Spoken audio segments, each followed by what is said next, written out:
Hi అండి. ఇవాళ నేను చపాతీలోకి మంచి కాంబినేషన్ ఉన్న రెసిపీ చేస్తున్నాను. క్యాప్సికమ్ పన్నీర్ అండి. ముందుగా స్టవ్ మీద కడాయి పెట్టి 2 టేబుల్ స్పూన్ల ఆయిల్ వేసి పన్నీర్ని బాగా ఫ్రై చేసుకోవాలండి. ఇదే కడాయిలో 2 టేబుల్ స్పూన్ల ఆయిల్ వేసుకొని ఇందులో కరివేపాకు, జీలకర్ర, ఆవాలు, ఒక పెద్ద సైజు ఉల్లిపాయ అండి ఇది కట్ చేసుకొని వేసుకోవాలి. కొద్దిసేపు ఫ్రై చేసిన తర్వాత ఇందులో అల్లం వెల్లుల్లి పేస్ట్ 1 స్పూన్ వేసుకోండి. మంచిగా ఫ్రై చేసుకొని పల్లీలు వేయించిన పేస్ట్ వేస్తున్నాను. 1 స్పూను కారం కూడా వేసాను ఇందులో. ఈ పేస్ట్ వేస్తే కొంచెం చిక్కదనం వస్తుందండి, టేస్టీగా వస్తుందని. ఇందులోనే టమాటాలు వేసుకోవాలి. ఒక పెద్ద టమాటా అండి ఇది కట్ చేసుకున్నది. పసుపు, ఉప్పు, కారం, ధనియాల పొడి, జీలకర్ర, అన్ని మసాలాలు వేసి ఫ్రై చేసుకోవాలి. కొంచెము సిమ్లో పెట్టుకోండి స్టవ్ని.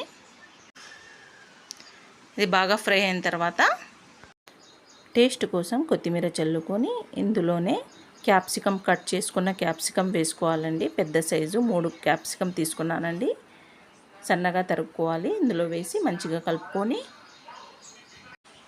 మూత పెట్టి మగ్గించుకోవాలి. ఒక 2 మినిట్స్ మగ్గించుకుంటే చాలండి. ఆ తర్వాత పన్నీర్ ఫ్రై చేసుకున్న పన్నీర్ వేసి ఇంకొద్దిసేపు మనం మగ్గించుకోవాలండి. కలుపుకొని ఒక 2-3 మినిట్స్ తర్వాత మంచిగా కలుపుకొని ఇందులో పాల మీద వచ్చిన మీగడ ఉంటుంది కదండి, ఆ మీగడ వల్లనే టేస్ట్ వస్తుందండి కర్రీకి.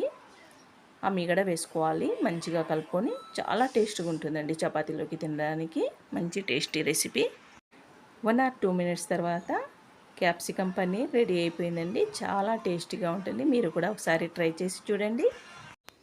ఇప్పుడు పైనుంచి కొద్దిగా కొత్తిమీర చల్లుకొని సర్వ్ చేసుకోవడం అంతేనండి. చాలా టేస్టీ క్యాప్సికమ్ పన్నీర్. మీకు నా వీడియో నచ్చినట్లయితే ప్లీజ్ లైక్ చేయండి, సబ్స్క్రైబ్ చేయండి. Thank you.